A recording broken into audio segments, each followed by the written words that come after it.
Hi guys, welcome back to another video. Today I'm going to be discussing how I winter base my Volksgrenadiers to give you that real deep snow look. I was discussing this with Harry over at Fog of War. So if you haven't checked out his video, go check it out. We're just talking about the upcoming tournament in Western Australia. So yeah, go share your thoughts there. But this video is just going to be discussing how I go about achieving those snow footprints and how I use this product. So the product I'm using is AK Terrain Snow from their diorama series, product code AK8011. It's the product itself is very much like a PVA sort of glue. Fantastic product. Straight away, I'm going to say that I rate this product highly for what you're trying to achieve. I've seen some snow products that look very crystally or like a very fine sand. This gives you the look that you want to achieve at these smaller scales. Even the bigger scales, I think, is fantastic. So as you could see in just before, the consistency is like a mashed up PVA glue sort of consistency. So I'm going to be putting this on quite heavily.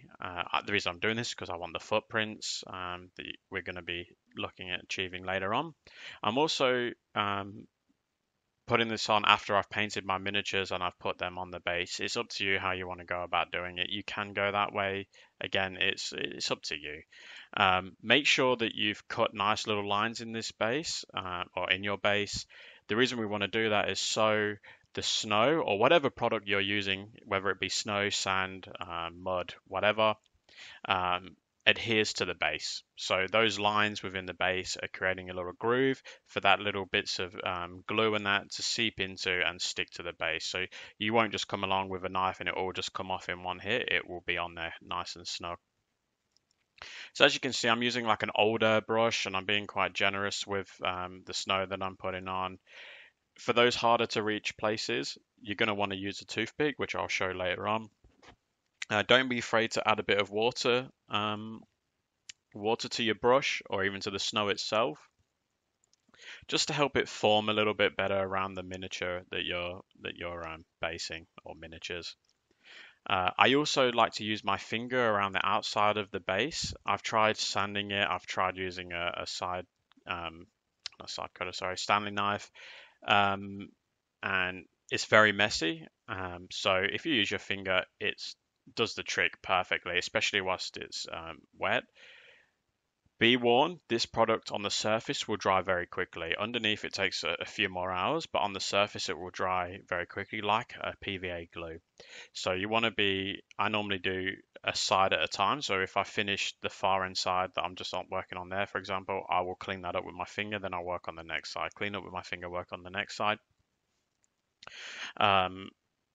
Again, everyone will develop their own methods. The good thing about me is I'm no expert, so I'm just giving you what I do.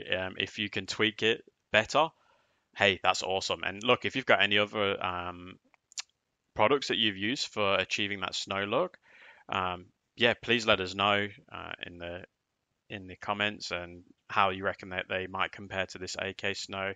I did a bit of research prior to purchasing this snow, and from what my research found out was that this is probably the best stuff on the market currently.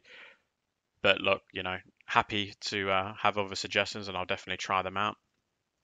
So as you can see here, I'm using the toothpick to get into those shells that are really close to one another.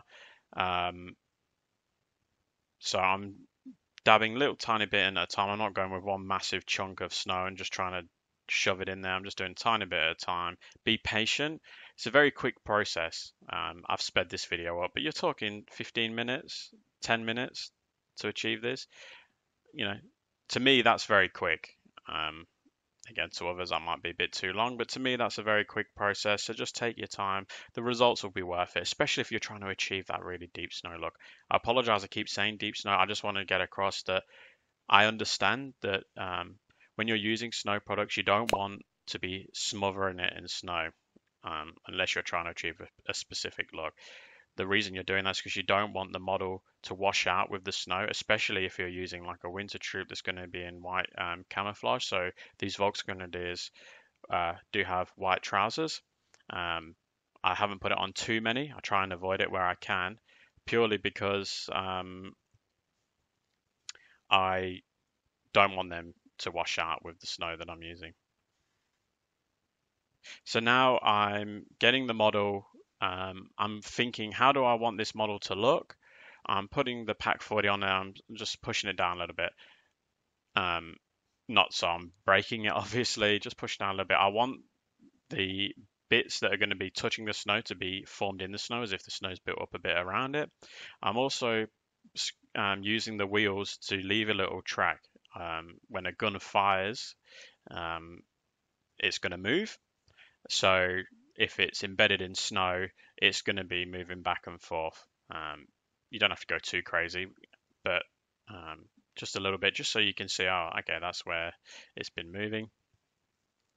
And then I'm grabbing a older model. It's up to you what you want to use. You could use a plastic, you could use a metal. I'm using a metal here. It's obviously a lot more sturdy. I'm not sure if you use a plastic, if the leg might snap, for example. So if you've got an older metal model, then yeah, definitely give that a shot. And I'm just pushing that down. So you don't really need to use too much force. You can see that I'm not really pushing down hard at all. I did with the Pack 40. When I say hard, harder than what I'm doing with the foot here. So the foot, I'm just pushing in there and you'll feel it will form straight away. So this is 24 hours later. So I've let that initial coat of snow dry and I've come back at it 24 hours later and I can push stuff down and it's forming nicely. It's leaving little grooves. I'm using the tracks there to make little half track marks as if the gun's been towed or if they've moved up to an advanced position that's just seen some heavy tank combat, for example, or some motorized infantry being moved around. So I'm now getting an idea of where am I going to want my trees, where am I going to be putting ammo crates, jerry cans, if I want lots of scattered equipment around, where do I want to put that? In this case, I think I was just going to put a tree or two down, as if there's a roadway close-ish to the outskirts of a forest, like the Ardennes would have been like. By roadway, I mean a muddy track, I suppose. But in this case, it's a track that's not been used too much, so there's plenty of snow on there. So I'm still giving it plenty with the foot. Now I'm going for a Vallejo Umbar wash, I believe it was. And I'm going to be diluting that with water because I don't want my wash to be too dark. I don't have a lightish brown wash, so I'm going with this darker wash, but I'm diluting it with water. I experimented a lot with washes prior to settling for what I was happy with, and I honestly, personal taste, feel like the lighter the wash, the better the outcome. I think it looks a lot better. So I'm being quite generous with this wash. I'm just gonna put a lot of it on there. Obviously, I'm not going mental. I'm not washing the whole base. I'm just washing where the grooves are and along the groove. So I'm going to be going inside of the footprint and just on the very outer bit of the footprint because I will be going over this with a white dry brush at a later stage. So you can be quite generous, which will give you the look that you're trying to achieve, which is you want to see the earth or the mud that's underneath all that snow, or the dried up mud, I should say. If you want to experiment with grass and that's awesome. I'd love to see your finished product, your finished model, because it's something that I didn't dare attempt, especially at this scale. If I was doing a bigger diorama, for example, like a 148 or 135th, then I'll definitely give that a go. But for 15mm, I feel like might be a bit overkill. But I'm sure there'll be somebody out there that's done a fantastic job on it, and I'll be incredibly jealous, as I normally am. But yeah, my inspiration for this was Band of Brothers. I saw the episode where they were at Bastogne and Foy, and I thought, yep, that's the look I want to go for, and it's very snowy, so let's give that a go. So I'm just using the wrong side. I'm painting the Volks Grenadiers, but I have got some US Airborne that I will paint in a winter theme to counter these guys at a later stage. So you can see I'm feeling pretty happy with how that's come out. So now I'm going to be wanting to um, add in just some extra shells, or some ammo crates, if you will, and I'm gluing them on the base after all of this has been applied. The reason I'm doing that is because they're so small. If you're putting a tree on the base, something that's going to be knocked around, you want to be gluing that onto the base prior to putting the snow on. I did glue a tree after the snow was applied, and because it's PVA glue, it sticks on there, but it will move around, it will flex easily and stuff like that. So my advice is to glue them on prior. With these crates, they're so small, you can glue them on top of the surface, and you're never going to notice that they can move a minute amount.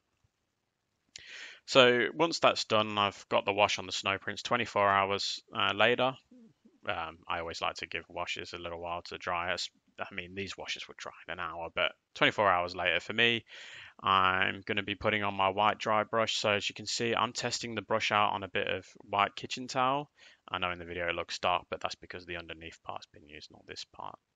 So I've tested out the brush. I can confirm that the brush has been cleaned properly. I'm now dry brushing it. So I apologize for the camera here. I've moved the model a bit too close to myself and actually lost the shot here, but you can get the gist of it. So I'm dry brushing it with a bigger dry brush. I'm dry brushing those footprints, so a little bit of the white goes inside, but not too much. I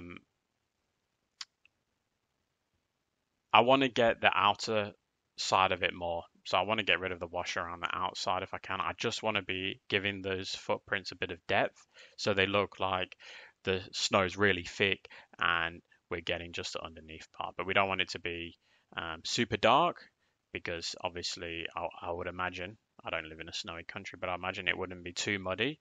If it's thick snow, I just imagine it'd be dead grass and dead earth. Comment if I'm wrong.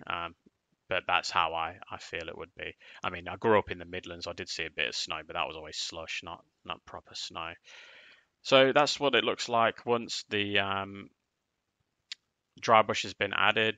I'm pretty happy with how it's come out. So now I'm going to be painting the outer rim. Depending on what theater you're painting will depend on what color you want to use. So if it's a dark earthy color, I would normally go for like a black. But when it's a lighter color, so like snow, or if I've got like a deserty themed model, then I'm going to go with a lighter brown. Personal choice. Some people like to put on different colors to represent different regiments or platoons, companies, whatever. It's really up to you. But I find that the lighter color is definitely going to help. I think if I put black on here, it will take away from the white a bit too much. But personal preference. I like beige brown. It's very similar to Flat Earth. So these are Vallejo colors, by the way. It's very similar to Flat Earth, but I think I prefer beige brown just a little bit more. I think it's just a lighter color than the Flat Earth that you're going to be getting if you use that. So I'm pretty generous with that. You want to be giving that 2 layers, which I don't show in this footage. Give it 2 layers purely because you're going to be knocking it around when you're wargaming. So now I'm sticking on the Pack 40.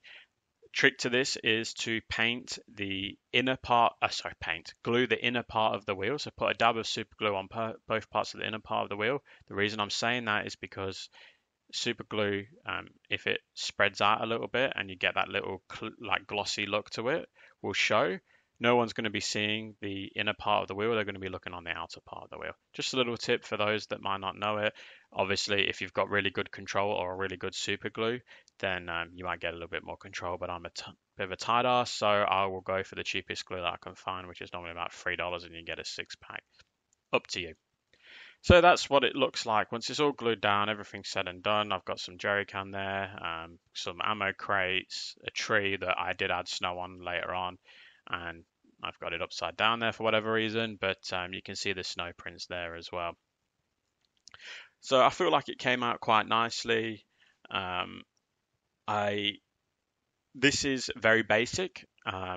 If you want to see a more in-depth video, so for those of you know me on Facebook or have checked out my Facebook page, I've done some mortars in foxholes, some Nebelwerfers in like a muddy, snowy pit um, with a lot of melted snow and stuff like that. So if you want to see that, then comment below and I can get another video of that up and how I go about achieving that look. But this is what you're getting with just the ordinary, I just want a snowy used field look. And then here's the company. So I've got my HQ here.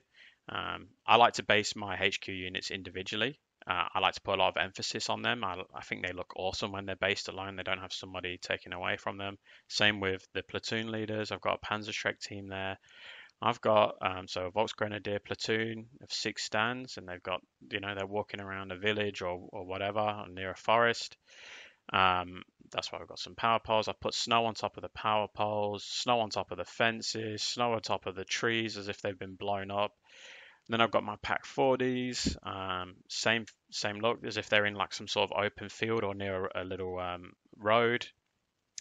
And then I've got my mortars. So my mortars are dug in, and they've got tarps as if they go to sleep in their pits when at night. So they've just uncovered themselves. And then there's the Nebelwerfers that we just seen at the back there.